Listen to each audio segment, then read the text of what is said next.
Chapters. The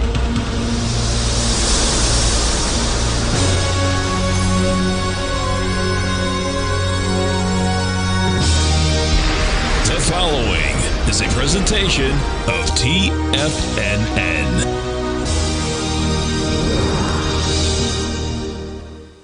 The Tom O'Brien Show is produced every business day. Tom takes your phone calls toll free at 1-877-927-6648. Internationally at 727-873-7618. Let's go to John in Orlando. Hey, John, what's going on, brother? Hey, Tom, good afternoon to you. How are you? I'm doing great, man. I want to thank you, first of all, before I ask you about the stock. You and Tim Ward and all the gang at TFNN. I had a really, really good year after the October call you guys made. My 401k is up 72%. Congratulations, man. A couple of things I made with Coinbase and other stocks that I made, and I've had a good year. And we appreciate you growling and prowling with us, man. That's a beautiful thing. Now, Tom O'Brien. What's going on, everybody? This is Jacob Shoup. You're watching the Tom O'Brien Show. I hope you all are having a fantastic day. Someone said in the den, I wish Obi-Wan were here. Yeah, same, because this is wild, and I know his takes would be fantastic on this. Take a look at Bitcoin. We'll talk about this in a second. We have the SPY. I mean, man, you're trading off 5.47% right now, okay? Trading at 507.30. You know, there's so much uncertainty right now. This is people getting very kind of scared, I think. I was looking at this earlier, like 521 today, and I was like, man, maybe I should buy some like zero, data expirations, would have been in the money at that moment when I bought it. I think it was a strike of like 522. And I was like, man, I don't want to. And I kind of wish I did, but the way that I'm kind of learning through, like my trading journey and everything is I don't really have much exposure to anything right now, which is nice, very like cash heavy. And so I'm not sweating in any capacity. If you're thinking of getting in, just keep your stops tight, right? We're going to take a look at some things that are doing well today, maybe why they're doing well. Do we get some continuation into Monday on things like this? And then we can see, again, some equities. There's two things going on, right? There's some selling pressure because of tariff, and then some selling pressure because of the fear of recession. And of course, those are kind of linked with each other to some capacity. Anyways, we'll talk about this as we get to it. We have the SPY trading off 5.44% at 507.45. You have the composite trading off 5.56% at 15,632, with the Dow Jones Industrial off nearly 2,047 points, trading at 38,503, and you get the Russell futures. I mean, listen, if these tariffs stay and you start seeing some major players like China not kind of acquiesce to this and place counter tariffs on us, like actual reciprocal tariffs, small businesses are going to get squashed. They just are, especially if you're trying to get, you're importing things from overseas and you start seeing some reciprocal tariffs from these countries, it's not going to be good for them in any capacity. I know there's some argument that maybe these tariffs might be good for small businesses. And I think a lot of that depends on sector, I suppose, but it's not going to be that clean in any capacity. What is very interesting is the dollar is up 1.22%. Okay, you have what is the 10-year trading at right now? It's probably ticking up a little bit, I would think here. No, you're off. So you're at 3.999. You're right under 4%. A lot of people are saying they're trying to pressure the Fed into lowering rates right now. I don't think the Fed is going to lower rates. I don't see a reason why they should lower rates. I don't think these guys, at least in the immediate, I don't even think the executive branch cares about the stock market right now.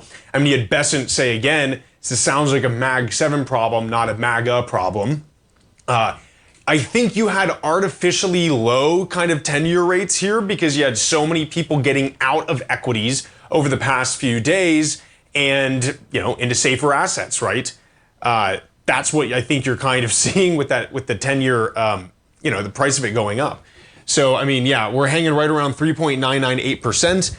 I don't remember a time, I think I was 12 in 2008, where you had a massive kind of disjunction between the 10-year and the Fed, where the 10-year yield was lower than the Fed fund rate, right? And again, I think that's that conversation. Oh, they're going to pressure Jerome Powell. And it's like Jerome Powell's goal, and he has reiterated this even today, he has reiterated this multiple times, is to make sure that the economy goes well and to keep inflation down, right? And he just stated that he believes there is a chance that inflation will increase with the tariffs, right?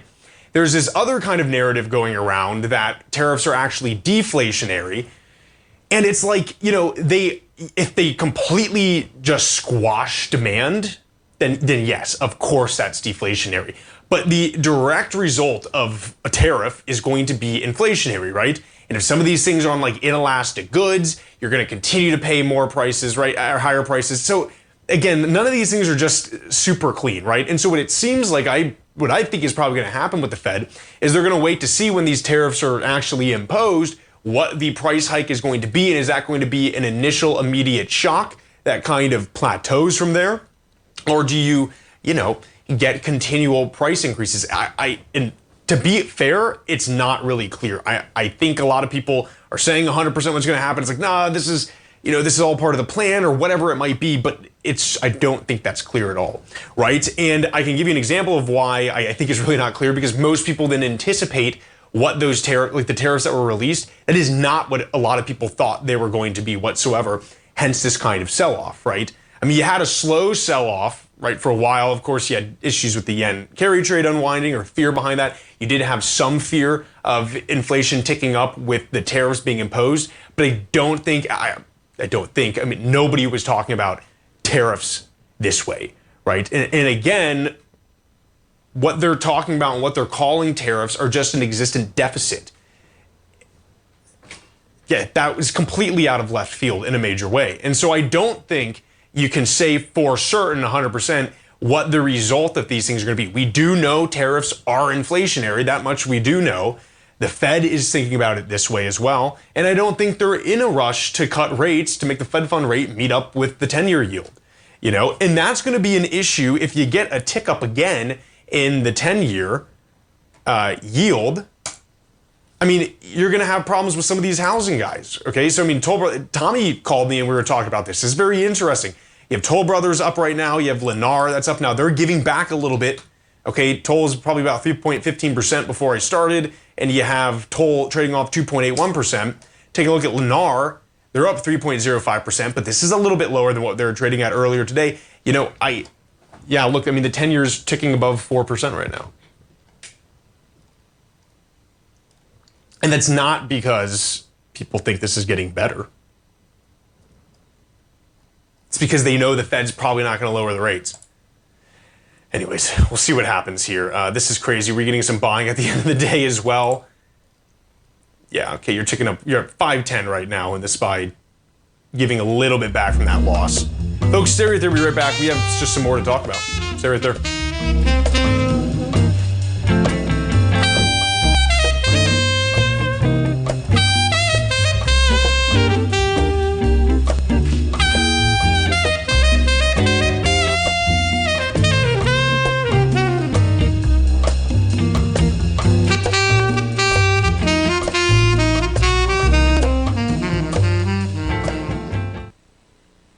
If you spend any time online researching trading techniques on how to begin your trading journey, you've no doubt come across many folks who push Forex trading as a way to make big money quickly.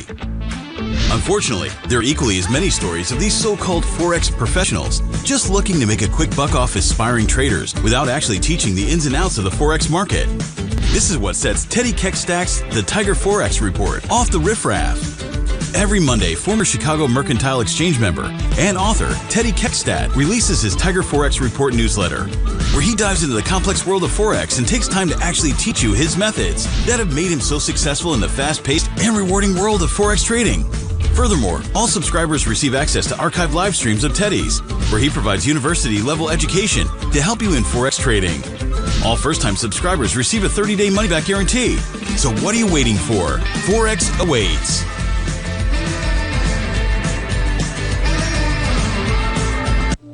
The reality is that navigating financial markets can be risky. Markets can be chaotic and difficult to understand. Having the latest market advice can help you turn this chaos into a key for creating winning trades. At TFNN, we understand that it can be hard to find reliable market news. That's why each of our market experts offers their very own market newsletter, a must-have tool for every trader out there striving to find an edge in today's markets. TFNN newsletters cover every aspect of the markets so you can analyze the market before you trade. Try any of our great newsletters risk-free with our 30-day money-back guarantee. Just visit the Newsletters tab on the front page of TFNN.com. TFNN, educating investors. Are you ready to take charge of your financial future? TFNN is your gateway to the world of trading and investing. Whether you're starting out or scaling up, TFNN empowers traders and investors of all skill levels with top-notch investing systems, strategies, and techniques. It's time to protect and grow your money with insight you can trust. Join us live Monday through Friday during market hours for exclusive content that moves with the markets. At TFNN, we bring the trading floor to you. Our seasoned hosts are here to answer your calls and questions live on the air. Check out the Tiger's Den for just $1 and follow us on YouTube and become part of our vibrant community. And remember, at TFNN, we're so confident in the value we provide that we offer a 30-day money-back guarantee on all new premium newsletter subscriptions and services. You have absolutely nothing to risk, so why wait? Tune in live to Tiger TV and transform your trading journey, because when you know better, you invest better. Join us and experience the difference today. TFNN, educating investors. Welcome back, everybody. Sorry, I'm reading the thing. I want to say this because we're putting it in the den right now, but this is a little pop-up I got on Schwab, Thinkorswim. It's from the CME Group US. Equity future markets are coordinated with stock circuit breakers at market 7%, 13%, and 20%. The 7% and 13% circuit breakers are each followed by 15-minute trading halts. If the 20% level is reached, the markets will close for the trading day. After 3:25 Eastern time, got a little bit of time here, markets will not halt unless the 20% level is reached. Just a heads up, I want to put that out there because I know Tommy was reiterating that as well, and I think some people had not heard that prior. So put that out there. Man, I mean, so what else is there to say? I know, again, I'm seeing some things like Powell must intervene. But that really only happens if demand is just entirely crushed by these tariffs. And I don't know if that happens in the next 2 or 3 days, So I don't know. We'll see what happens. And, again, a lot of people, even with some of the home builders, have stockpiles up to, a month or whatever. When those go away, you can get massive contractions and shocks to the economy here. And I don't think it's clear right now exactly what's going to happen. That's why really I'm just in kind of a more cash position. I would definitely not hold, and this is just for me, would not hold any kind of options into the weekend to try to guess what's going to happen on Monday. Because, for instance, you're seeing, okay, what is the news with the Vietnam rolling back tariffs or whatever? Cambodia rolling them back as well. Whatever, right? And people are using this as a thing like, hey, no problem, we're back, especially with the Cambodia, which is kind of ridiculous. But you take a look at what Nike's doing right now. You're up 5.42%. And this is with some of this news that Vietnam will pull back some of the tariffs. Again, I'm not sure if taking that deficit to import ratio is a good way to establish those tariffs. So I don't know what this resolves to, even if they do remove whatever tariffs exist on the US. But this is the risk, right? When your inputs or you're short or whatever it might be in this kind of market. Because it seems like, all right, yeah, people are getting out of these equities. People are very terrified of a recession. You are starting to see retail start to capitulate just a little bit, right? So this is coming out from Bloomberg. You have JP Morgan Chase, a company, reported retail orders amounting to a net selling of 1.5 billion as of noon. Fidelity is still seeing inflows into things like Tesla, like Nvidia, like Amazon, right? Those companies in recessions, in theory, right, are decent because they have a ton of cash, and that's attractive during, recessions. But, let's say there's something resolved with a larger, Vietnam is I guess a little bit more important because you do have things like Nike and Lululemon going in there, or at least coming out of there. They're developing their products there. But point being, if there's some kind of resolution, which if going off of what China is doing and what Carney is saying from Canada, I don't see if that necessarily is going to happen, right? Because I really don't think Trump can pull back from this, right? I don't know what the follow through is, but he could always just say, never mind, I'm kidding. I think it would probably be kind of weak posturing in a way, but who knows how to, you're trying to understand someone else's psychology like that. But with Nike, you're up 5.85%. If you get any kind of improvement with some other meaningful country, not as far as, kind of trade interaction is concerned, something that's not Cambodia, you can see massive rips to the upside like this, right? I would take that because I don't know, again, if things are necessarily improving even with something like that. That might be a good put buying opportunity. But the point being is that it seems like it's pretty consistent the past 2 days because it has been consistent movement to the downside. But you can get any kind of news this weekend and say, hey, okay, maybe Canada might not, do retaliatory tariffs, and you can see this stuff rip. And it doesn't mean it lasts forever, and it certainly doesn't mean that we've hit the bottom. Anyways, that's kind of what I would just give that as a word of warning if you're trying to hold, puts or calls into the weekends. We have zero idea what they're going to say this weekend at all, right? I don't know. Let's take a look what else we got. Of course, you're having really all asset classes getting smacked. Gold futures are off 2.25%. Copper is getting ripped up, off 4.41%. Silver is off 7.32%, although you're improving a little bit right now. Disney down. This is massive. This is very close, to kind of the sell-off you saw in COVID, right? Roku off 7.57%, Tesla down, and I'm surprised this actually isn't down more, right? And again, I think that kind of suggests that retail is still kind of buying some dips, which I do not believe we hit bottom at all until retail is out of liquidity, essentially. I'm seeing more sentiment from a lot of the big retail influencers. They're not as hyped today. They're much more quiet. But over the past few days, they're saying, hey, buy it. This is the dip, man. This is the dip.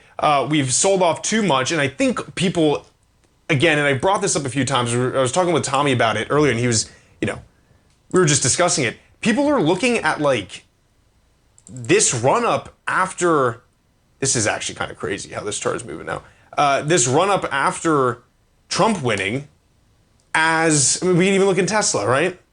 This is a better example of it. This run up after Trump winning, you saw this a lot with some of the tech companies. This is the reference point.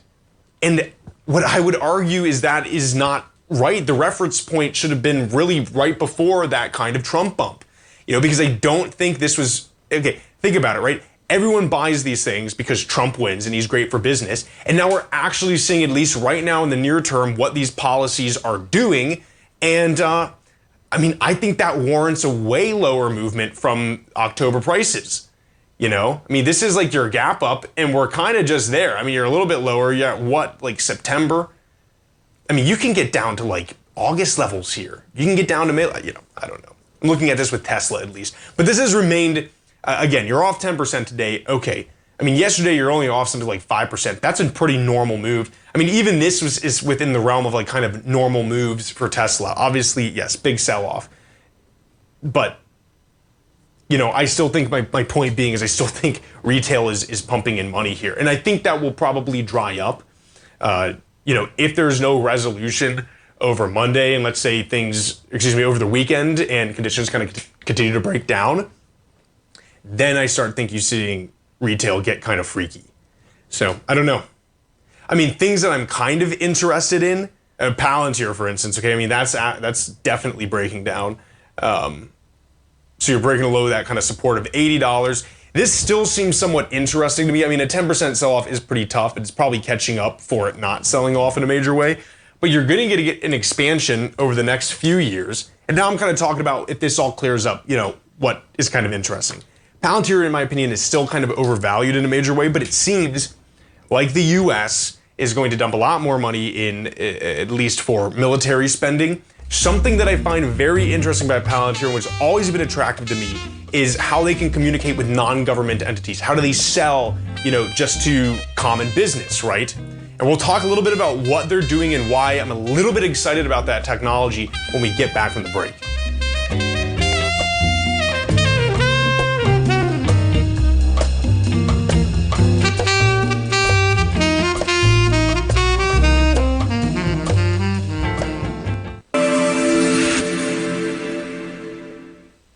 Many trading newsletters attempt to focus on a narrow set of equities or commodities. While this works for some, it oftentimes misses many opportunities that possess huge gain potential. But how is an independent trader supposed to scan the entire market looking for these hidden opportunities? One simple answer: the opening call newsletter. Basil Chapman, developer of the Chapman Wave trading methodology, has been trading the markets for longer than most trading influencers have been alive. And over that time, he has honed his methodology in order to accurately call movements in a wide range of equities, from semiconductors to uranium to key indices and so much more. Basil is old school, taking the time to educate the trader while also giving his insights into key indices, selective stocks, and more.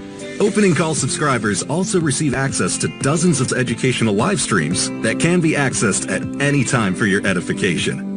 All first-time subscribers receive a 30-day money-back guarantee. So ignore the pop trading influencers and start learning time-tested technical analysis.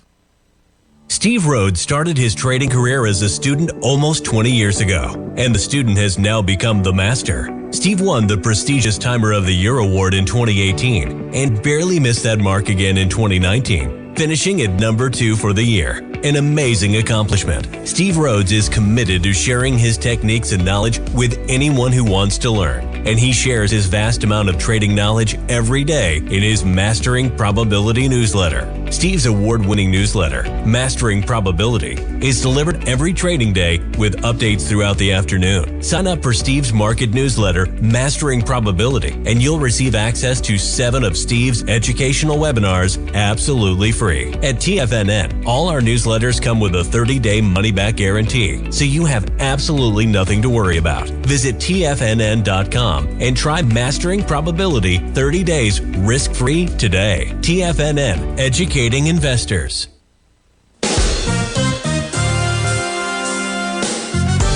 This year has already been a wild ride for the market. We started off heavily in the red, traversed back to all-time highs, and we now have a trade war looming. Trying to play this chop as an individual trader leads to death by 1,000 cuts. Where does this market go next? Should I add to this position or cut my losses? Where is the next opportunity? Tariffs, trade wars, analysis paralysis. Don't become a victim of this intense market. Instead, join Larry Pesavento for the second and fourth Friday of every month for 3 hours of live trading. Larry has been through many markets just like this one, and the insight he provides is invaluable. The dates for this month are April 11th and 25th, 9 a.m. to noon Eastern Time. Get in here and let's start trading. TFNN, educating investors. This portion of the Tom O'Brien Show is brought to you by Direxion's daily leveraged and inverse ETFs. Whether you're a bull or a bear, you choose the direction. Visit Direxion.com.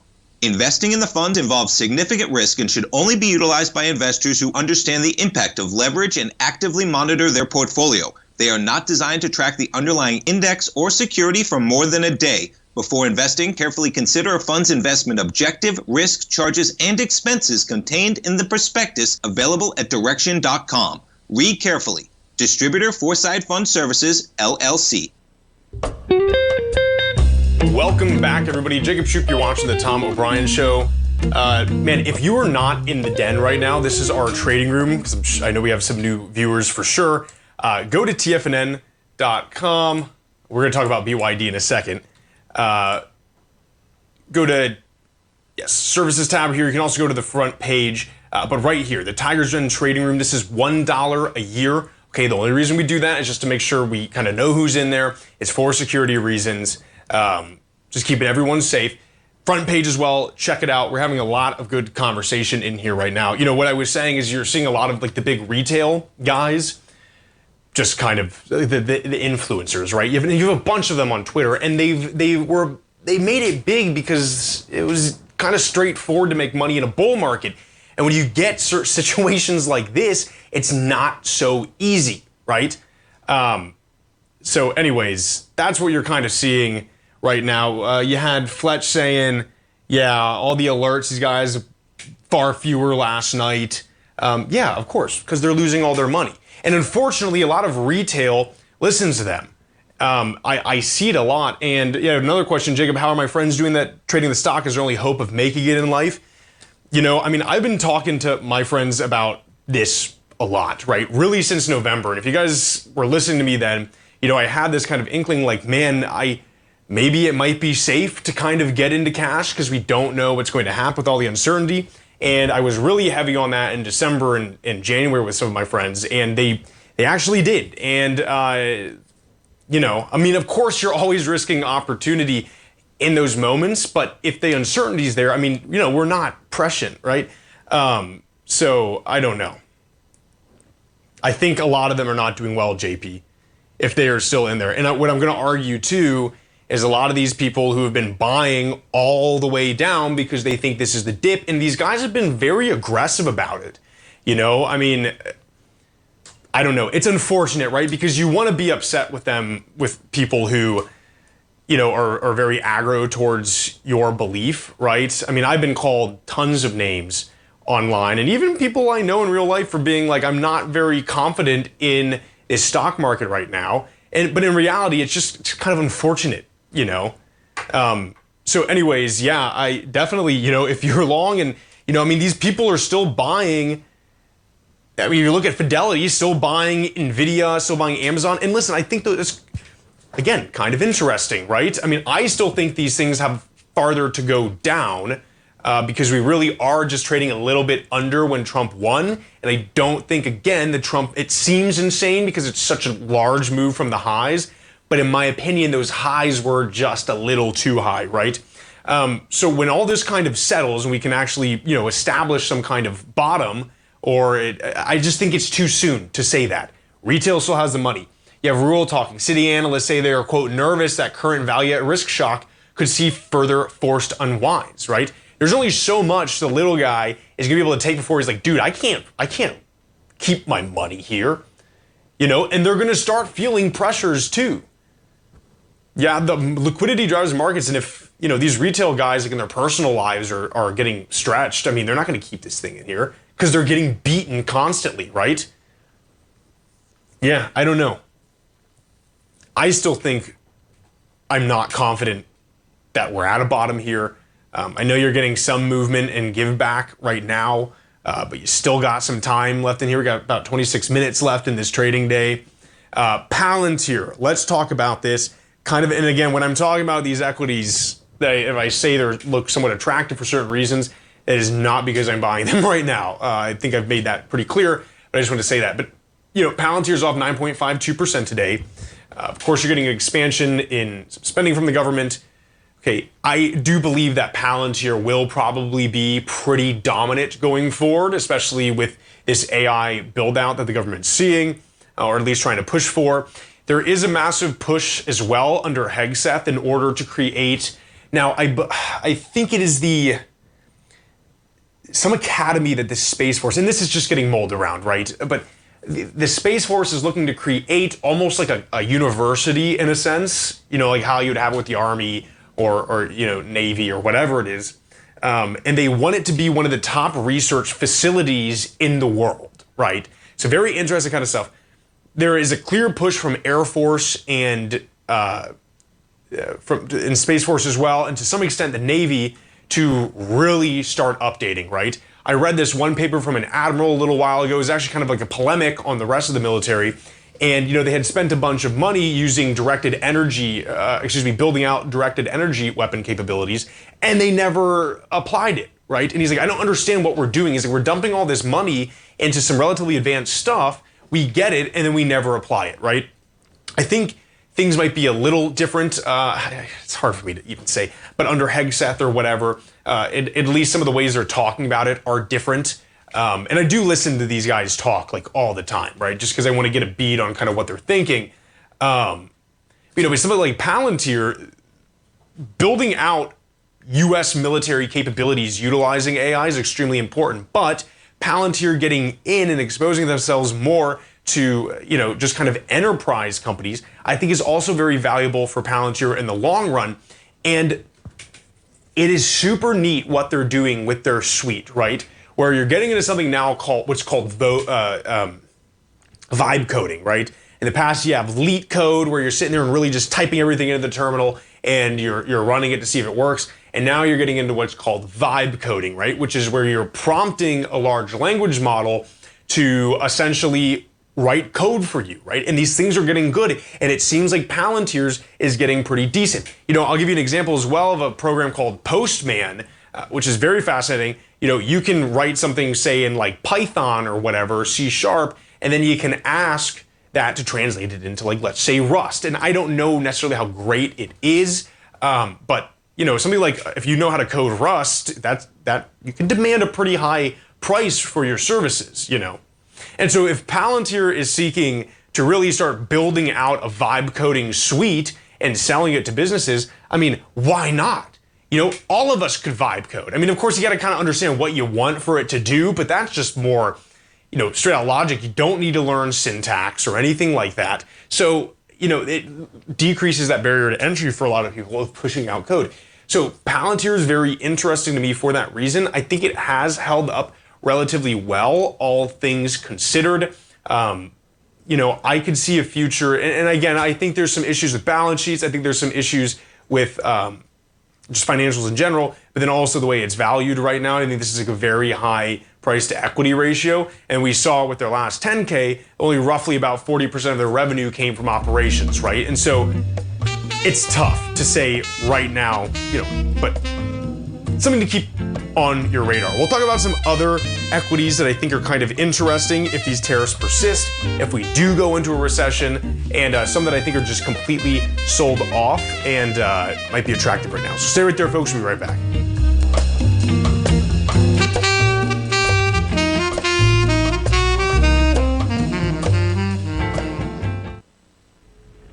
If you're looking for potential trading setups in the stock market, then Rocket Equities and Options Report is a newsletter you should try.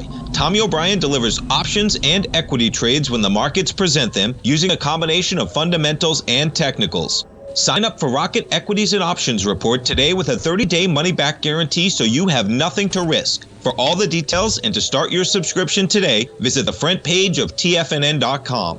TFNN, educating investors.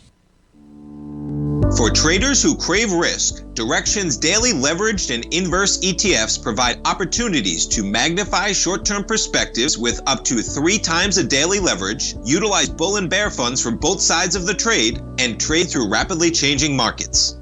These are highly leveraged ETFs with daily resetting designed for short-term trading, not long-term investing. Whether you're a bull or a bear, you choose the Direxion. For up-to-date pricing and performance, go to Direxion.com. Investing in the funds involves significant risk and should only be utilized by investors who understand the impact of leverage and actively monitor their portfolio. They are not designed to track the underlying index or security for more than a day. Before investing, carefully consider a fund's investment objective, risk, charges, and expenses contained in the prospectus available at Direxion.com. Read carefully. Distributor Foresight Fund Services, LLC. The reality is that navigating financial markets can be risky. Markets can be chaotic and difficult to understand. Having the latest market advice can help you turn this chaos into a key for creating winning trades. At TFNN, we understand that it can be hard to find reliable market news. That's why each of our market experts offers their very own market newsletter. A must-have tool for every trader out there striving to find an edge in today's markets. TFNN newsletters cover every aspect of the markets so you can analyze the market before you trade. Try any of our great newsletters risk-free with our 30-day money-back guarantee. Just visit the Newsletters tab on the front page of TFNN.com. TFNN, educating investors.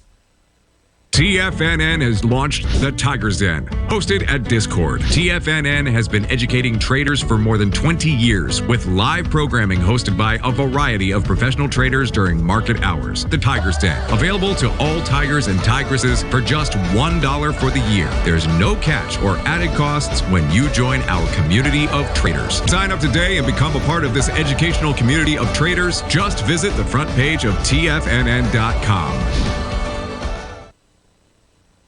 This program is brought to you by Vista Gold, traded on the NYSE American and TSX under the symbol VGZ. Tom O'Brien. Welcome back, everybody. Jacob Shooper watching the Tom O'Brien Show. Get the last full segment here. And then in a way, honestly, TGIF.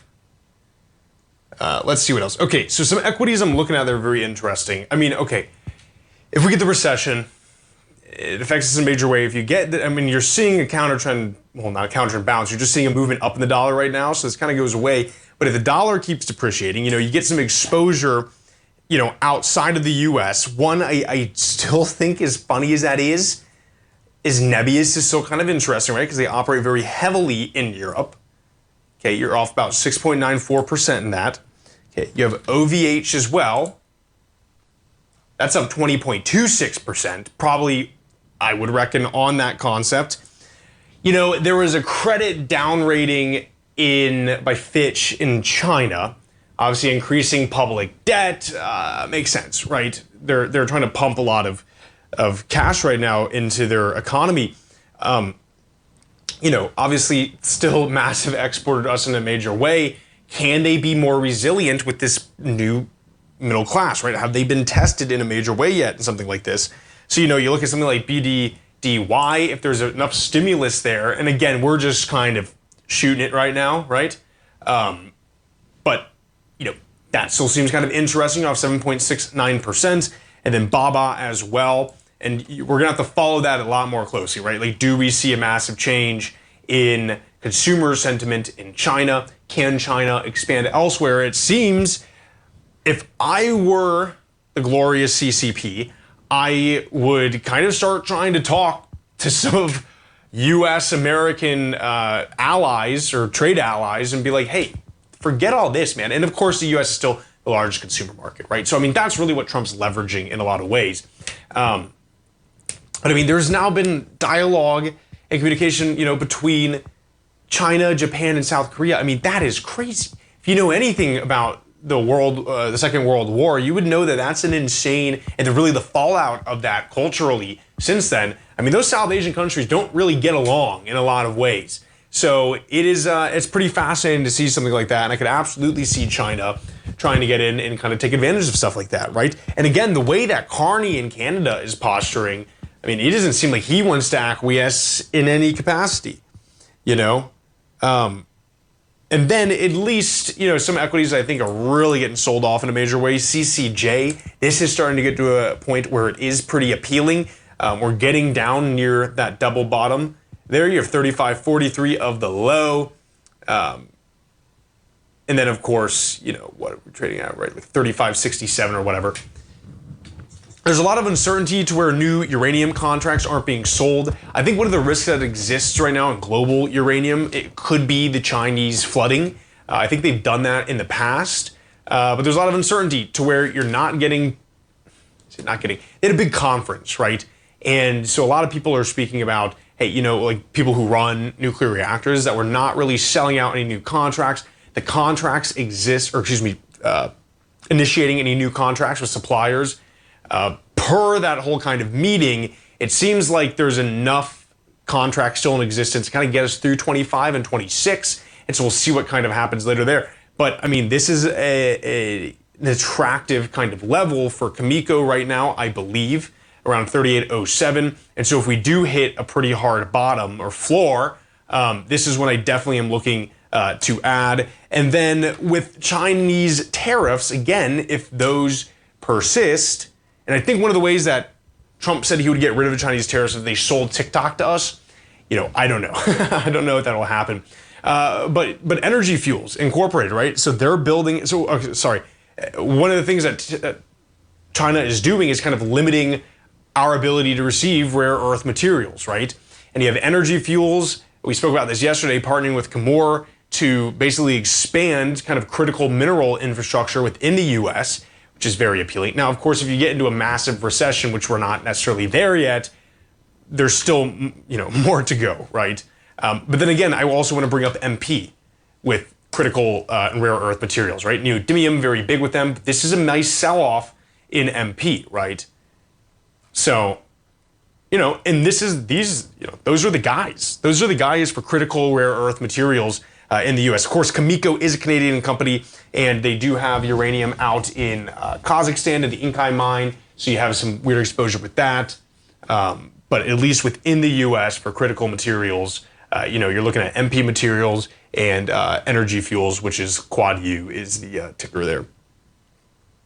So these are kind of interesting, and really what I'm looking at as well.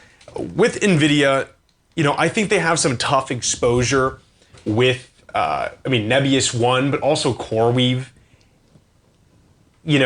I can see this kind of going a lot lower, but when you're talking about recessions, usually companies that have decent amount of cash, are very appealing. That is things like NVIDIA, right? Tesla does as well, but it seems like Tesla's going to throw tariffs on American cars, which is absolutely going to jeopardize Tesla in a major way. And that just really might be a victim of it entirely. You had some people saying 5,100 is a possible entry point in the S&P 500 as well. We're going to have to wait to see what happens this weekend, is really, how I'd say it. It is interesting to note, and again, I think this kind of enforces what people are thinking about regarding the inflation, as in the risk of it going up in a major way. You have Affirm Holdings coming off in quite a big way, which is interesting. Obviously you get, a contraction in demand, right, within these recessions. Part of me feels, and it also depends where, which vendors kind of provide Affirm, but I feel like something like this might be appealing as well in recessions. And I'm thinking out, if anyone has some better insight from like 2008, and again, I was so young in 2008, I do remember it somewhat, but I don't remember it like in such an intimate way, like we're all experiencing this right now. But that's selling off on recession fears,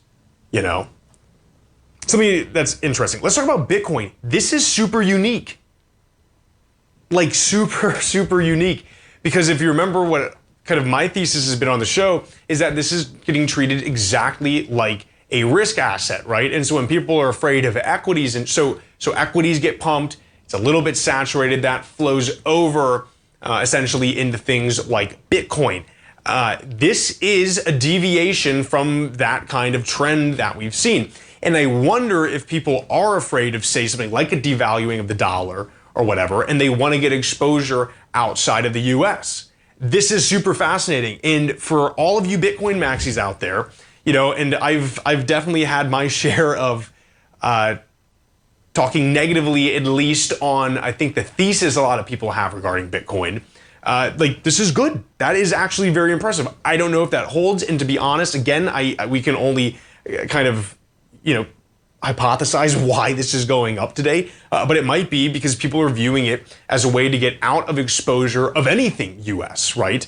And I don't know, very fascinating, right? And if people are expecting, a decline in the dollar at some certain point, that would be somewhat kind of interesting. But again, you have the dollar trading up 0.96%. You're not getting that devaluation at all. You're at 102.90. And of course, it's just right now. But yeah, Bitcoin, how about that? fascinating. Folks, stay right there. We'll be right back for a short segment after the break.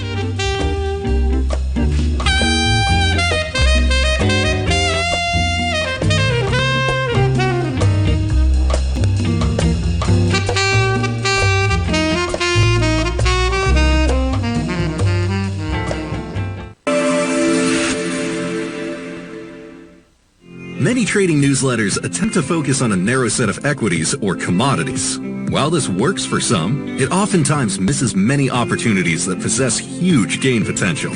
But how is an independent trader supposed to scan the entire market looking for these hidden opportunities? One simple answer: the opening call newsletter. Basil Chapman, developer of the Chapman Wave trading methodology, has been trading the markets for longer than most trading influencers have been alive. And over that time, he has honed his methodology in order to accurately call movements in a wide range of equities, from semiconductors to uranium to key indices and so much more. Basil is old school, taking the time to educate the trader while also giving his insights into key indices, selective stocks, and more. Opening call subscribers also receive access to dozens of educational live streams that can be accessed at any time for your edification. All first-time subscribers receive a 30-day money-back guarantee. So ignore the pop trading influencers and start learning time-tested technical analysis. In the world of trading, only a few names stand out like Larry Pesavento, a pro's pro with over 50 years of experience. Larry has seen it all. A former Chicago Mercantile Exchange member, Larry has authored 10 books and trained over 1,000 traders with his unmatched expertise. Introducing Fibonacci 24/7, Larry Pesavento's daily trading service that turns the complexity of markets into opportunities. Published every Sunday, receive a comprehensive report packed with detailed commentary, charts, and videos that illuminate the patterns shaping the markets, with updates throughout the week exclusively for subscribers. Whether through charts or videos, Larry's analysis is your roadmap to navigating the markets. You can sign up now at TFNN.com for just $97. And with all TFNN newsletters backed by a 30-day money-back guarantee, you have nothing to risk. For all the details, visit TFNN.com. You'll find Fibonacci 24/7 right under the newsletters tab. The reality is that navigating financial markets can be risky. Markets can be chaotic and difficult to understand. Having the latest market advice can help you turn this chaos into a key for creating winning trades. At TFNN, we understand that it can be hard to find reliable market news. That's why each of our market experts offers their very own market newsletter. A must-have tool for every trader out there striving to find an edge in today's markets. TFNN newsletters cover every aspect of the markets so you can analyze the market before you trade. Try any of our great newsletters risk-free with our 30-day money-back guarantee. Just visit the Newsletters tab on the front page of TFNN.com. TFNN. Educating investors. Don't forget, you can listen to TFNN live on your mobile device 24 hours per day. Go to TFNN.com, then hit Watch Tiger TV. That's TFNN.com, then hit Watch Tiger TV. Welcome back, everybody. This is the last segment we have for the week. What a wild week for sure. Now, some people were saying they're seeing broken option spreads. I'm not really sure. But I know there's probably some freaky stuff going on right now. Looks like everything's kind of pulling off a lot more at the end of the day here. You're off 5.68%, some pretty strong selling over the past few minutes. You have the SPY trading off about 5.67% at 506.36. Composite off about 15,655, trading off about 5.54. Dow Jones Industrial off 5.47%, trading down 2,222 points. And then those Russell futures trading off 86.70. Man, oh man. You got the 10-year. What are we trading now? Right at 4%, I believe. Yep, you're at 4.004% right now in that 10-year. Again, you know, I think there was just a lot of movement over. I think that pressure down to 3.9% really was kind of artificial in a way. It is interesting, Basil, you know, kind of, you know, what we're talking about with Bitcoin. Yeah, it might, currency insurance play. just getting out of exposure in general to the dollar. Kind of interesting. We're going to remain to see. This is so fascinating. I mean, we have so many, two new technologies. I mean, this is a whole new asset class that really has matured since, the last financial crisis. Of course, you had COVID, but even like 2008, right? And I don't think it's necessarily the same thing at all, unless, of course, let's say private equity is way over leveraged in, commercial real estate or whatever that is. I think we'll find that out in June. But it's really fascinating.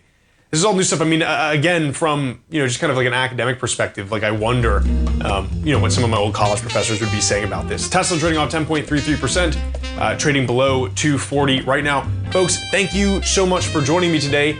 Listen, have a good weekend. Try to relax. We will be back with you Monday at 9 a.m. for the morning market kickoff with Tommy O'Brien. Take care.